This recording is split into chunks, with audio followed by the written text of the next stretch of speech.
There's a fly in here. It waited till right until I was about to start filming to make itself known. It's around. I can sense it. Give a girl a break, Boy Wonder. Can't you say something nice about the view? If you like it from the front, wait till you see it from the back. So I hear that you like cake, except for all of you that don't. Greetings, comic lovers, and welcome back to Casually Comics, the channel where we chat all things comics, reviews comics new and old, to history to anecdotes, really wherever our whims take us. Now I was gonna do a whole bit with like cake and eating it and holding it up, and then I was incapable of cutting a nice slice of cake. Look at the cake. Spellbinder, deep into the rabbit hole. This one has cake, potentially nicer than this. I don't know, miles will vary. It also has aggressive 90s fashion, so I found the most 90s shirt I still had. Spellbinder is a villain handle that has been used by several characters in the DC universe. Some, or well most, have fallen down memory holes, leaving the playing field wide open for another person to take on the mantle.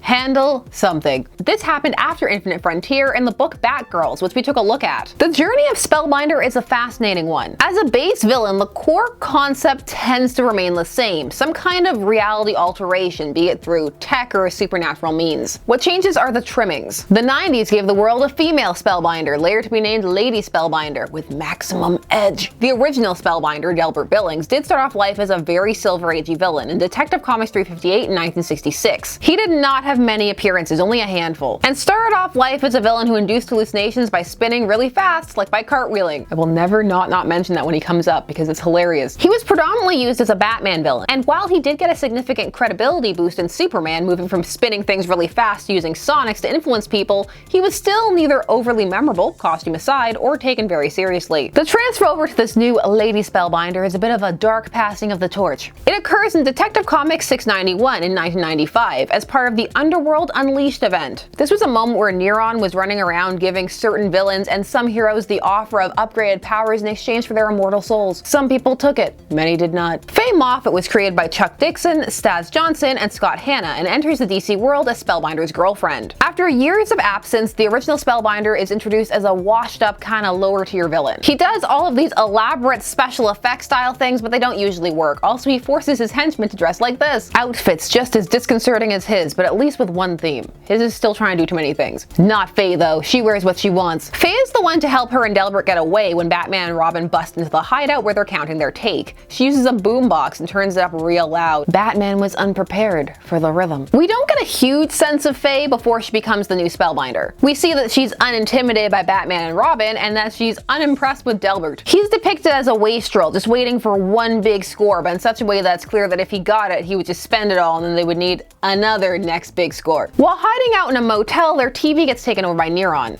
That can give you power, real power, that is not a mere illusion. This is a good trick, whoever you are. Del, I don't think this is a trick. Neron's a bit vague about what exactly he's offering in terms of the upgrade, but he's very specific about the price. One immortal soul, please. Delbert is not for it at all, actually making the statement that he would be damned, which he would be. Sometimes you're damned if you do, damned if you don't, because Fay murders him. She shoots him in cold blood with an extremely bloodthirsty look on her face. Mr. Neron, is this offer open to anybody?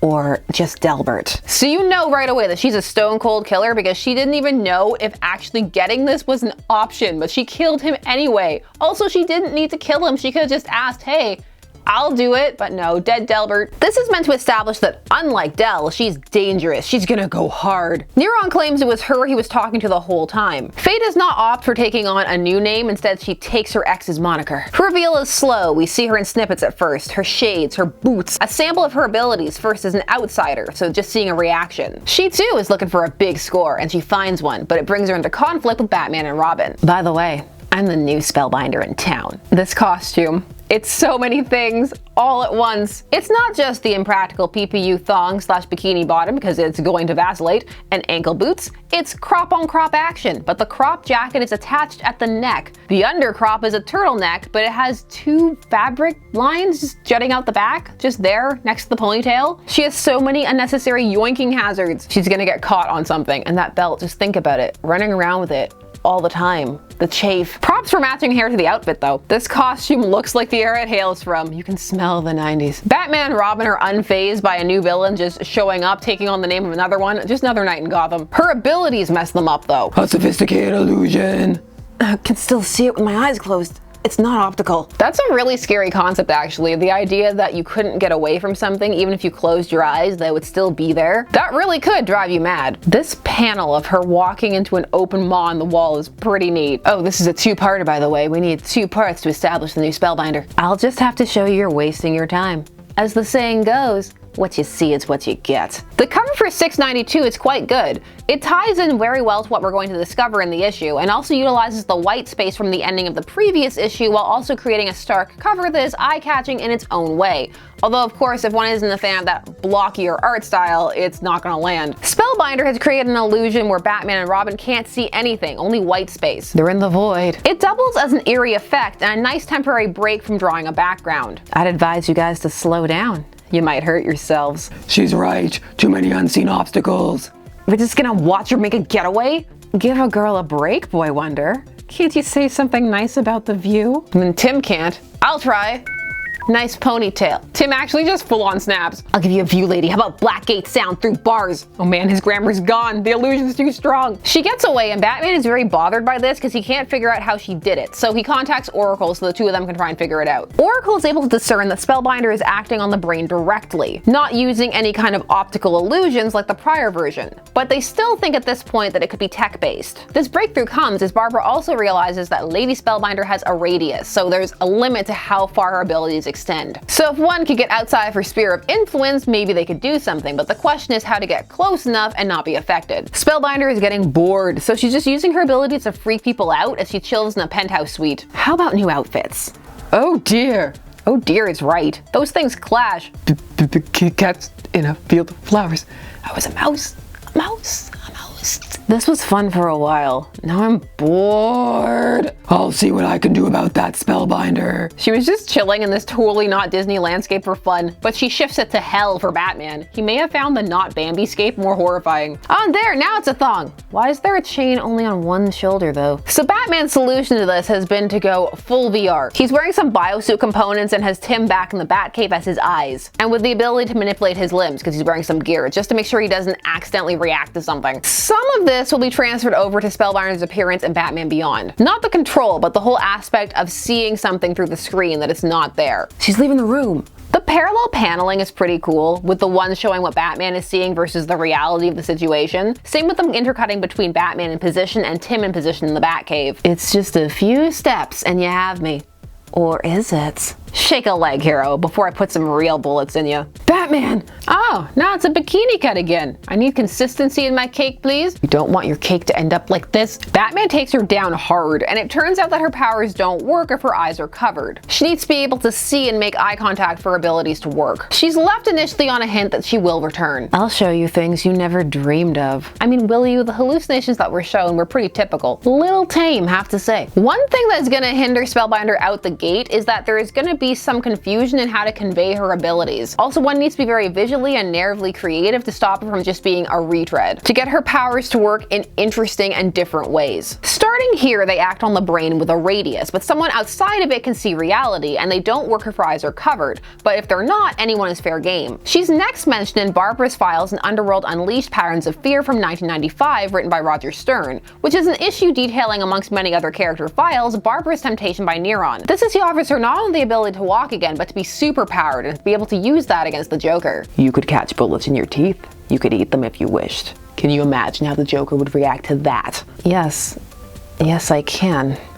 And the price? Becoming Oracle for Barbara was so much more than just becoming the tech hub of the Bat family. It was a story of overcoming and the choice to do so, which was painful and a hard decision for Barbara. Her time as Batgirl was cherished. It was something she missed, but she wouldn't sacrifice her soul to regain it. She was a hero and still was. Moments of temptation like this highlight her as so human and so strong, able to overcome, push through, and transform herself. Yes, admittedly not by choice, but that was part of what made it such a powerful narrative and character moment. She became an inspiration, an icon twice over. The wheelchair, in a way, visually symbolized that. It was something that forced creative teams to contend with what had happened to her and focus on her growth, this from a narrative standpoint. Not a real world one, for of course there is a separation of reality and fiction. They inform one another, but they are not the same. Yes, Barbara has long since canonically recovered, and while it is possible to revisit these moments that were key in defining her, for that moment the Killing Joke has become a pivotal one for Babs, when the chair is not present and she is walking, many creators seem to struggle with a way to bring that kind of trauma and the way it impacted Barbara Ford. Find a way to incorporate it or harken back to how it shaped her. Sometimes it does happen, you see it in things like Free Jokers, and it doesn't need to be every issue. But oftentimes some creators opt to ignore it, either because they're not sure how to incorporate it, or they simply don't want to, or they feel that it should never have happened in the first place. With fictional characters with lengthy histories, there are moments that are catalysts, or that fundamentally change something. For Barbara, the Killing Joke is one, which is a fact some fans do not enjoy. But that is a discussion for another time, because we're about to veer into another Spellbinder video just being about Batgirl. But one last thing. It also depends when one comes to Barbara or Batgirl, or her as Batgirl or as Oracle. Barbara has been Batgirl again for some time, so for some newer fans, her time as Oracle may seem odd, distant, unimportant, or disrespectful. There also may be a disconnect from how pre-Killing Joke and post-Crisis, Barbara was floundering a bit and her popularity was down comparatively, even though of course she had fans and was the iconic Bat female. And even at the time, some felt that story went too far. However, it's a moment that creates a Gwen Stacy style effect, which is in and of itself fascinating to observe. How and when one comes to a character does impact how one views them. Anyway, yes, Spellbinder, Lady Spellbinder, powers. In Oracle's files, we get a full-on description of her powers, and also the fact that she's 5'6", I'm assuming without the heels. The new Spellbinder does not rely upon op art trickery. She is instead able to induce debilitating hallucinations in her victims. Subjects under her power, who believe themselves to be burning, develop skin blistering and tissue damage similar to that of actual burn victims. Others, who believe themselves to be freezing, went into hypothermic shock. Spellbinder may use some unknown biochemical agent to produce these effects, or perhaps she can somehow directly manipulate the occipital lobe of the brain. However she does it, the intensity of these hallucinations is beyond my experience. Some of that is different to what was depicted in the first outing. If that was the case, why not just look at Batman and have him imagine he was burning, and he was seeing a hellscape and heat wasn't a problem? So there's already a bit of a difference here in how she functions, which makes it seem as though there was some kind of miscommunication or perhaps a misunderstanding about her powers. Her next appearance is going to take us over to Green Lantern Kyle Rayner. This in 1996 in issue 79 under the helm of Ron Mars. This story really wants you to know that Kyle and Donna slept together and that they were up all night. Oh, didn't mean to wake you. It's okay, it's pretty late night, that's all. Kyle has to go with a slab, which is described as an Arkham for heavy hitters who can level city blocks. There's a hubbub inside, so Kyle is there to deal with it since it was started by Sonar, and he was the one to bring Sonar there in the first place, and he has to contend with a warden who's not his biggest fan. Oh, yeah, I'll get him. Boring you?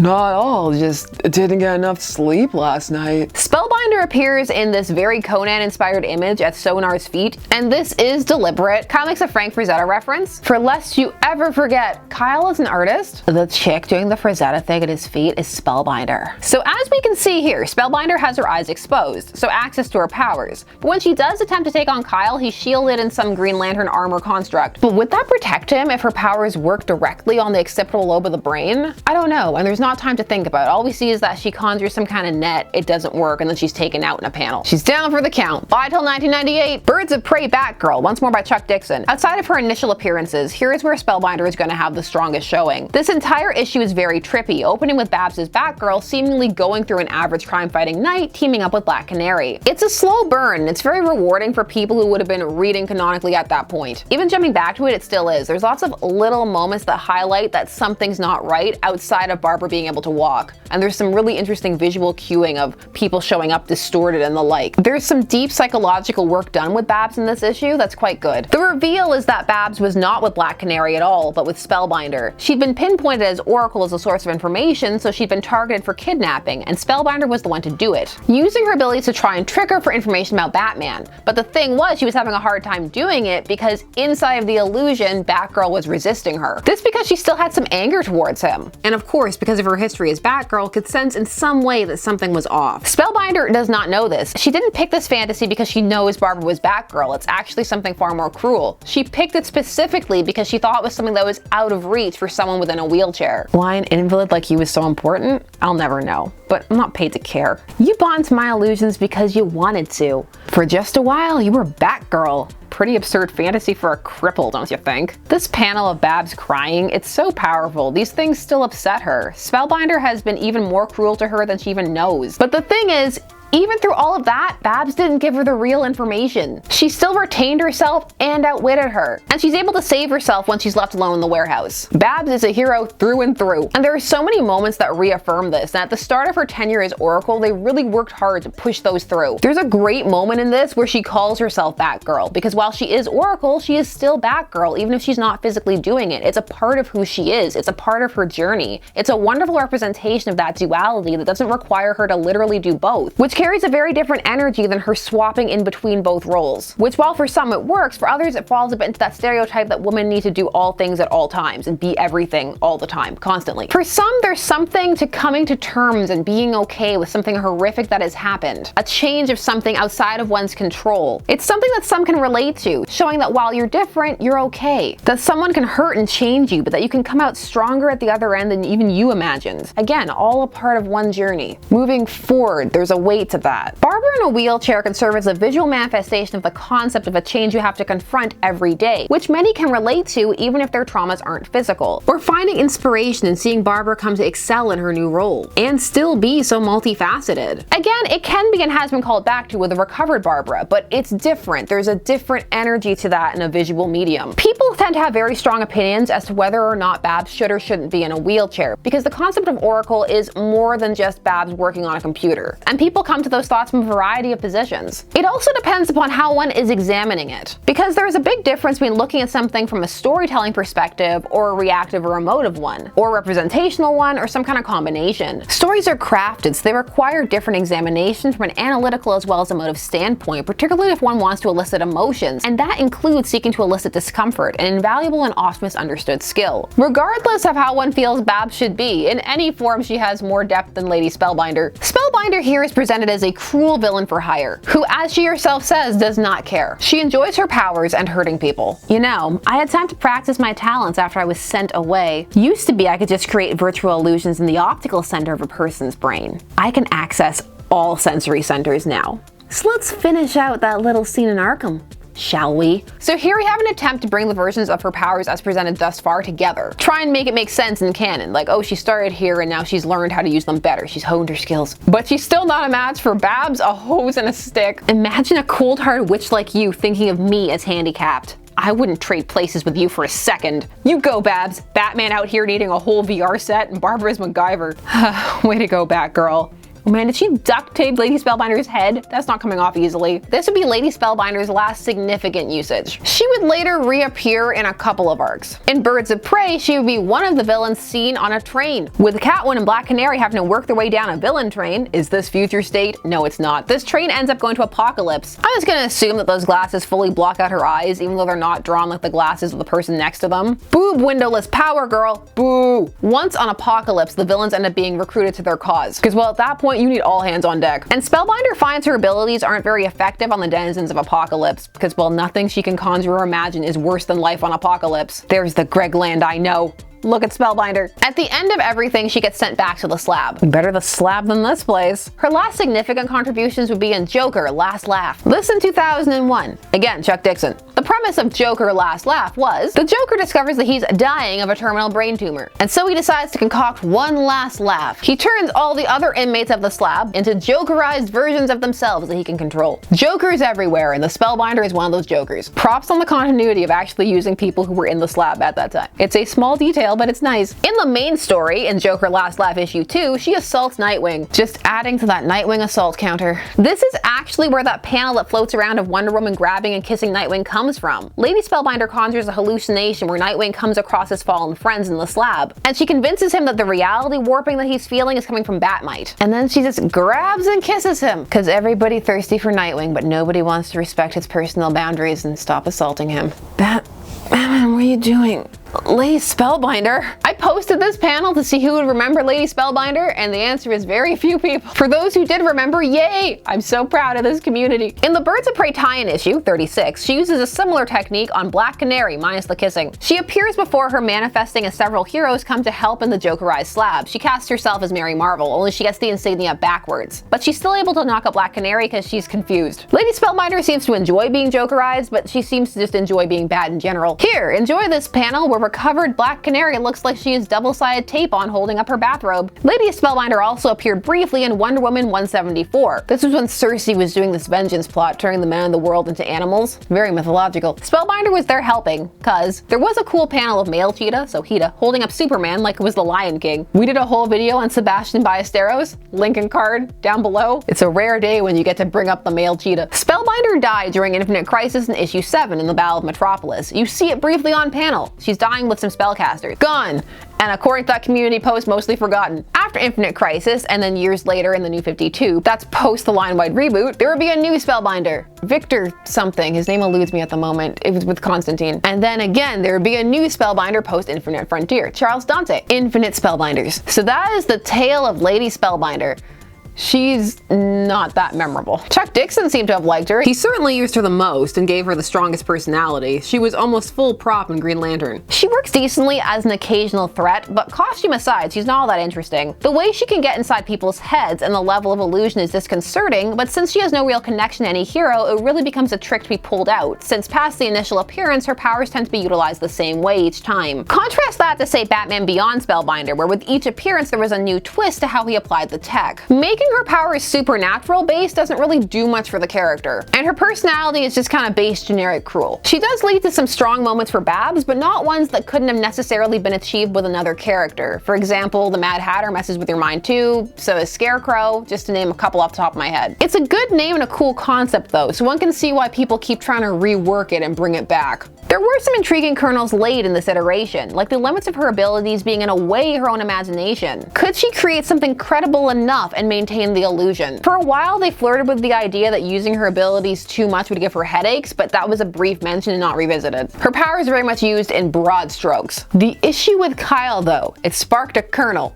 Personally made me long for something. A world where Kyle goes up against the most recent Spellbinder, artist and art therapist, Charles Dante. Oh man, if people still cared about Kyle, think about the possibilities. I can see the comments now. I still care about Kyle. Good, we'll care about Kyle together. Can you imagine Kyle going to therapy with an evil art therapist? Maybe even he could turn Kyle's own work against him. They did leave the door open for Charles to be used again. We could do something else. What if like Kyle is reading Charles's book and is inspired by him, and this kind of slow burn, and then they end up having to have some kind of art fight on some kind of metaphorical plane. I want it. It will never happen, but potential for Charles. Someone not only remember, but also use Kyle, please. But again, even in talking like this highlights another weak point for Lady Spellbinder. She's easily overwhelmed by other characters or concepts. It's easy for her to fade into the background despite everything. Bombastic costume. Can't save you. But that's just my opinion. I want to hear yours. What are your thoughts on Lady Spellbinder? Do you like the costume? How would you tweak her if you do anything with her? Favorite Spellbinder? Love for Kyle? Tell me things down below. While you're down there, please do all the YouTube things. Like, share, comment, subscribe, hit that bell notification so that you never miss a vid.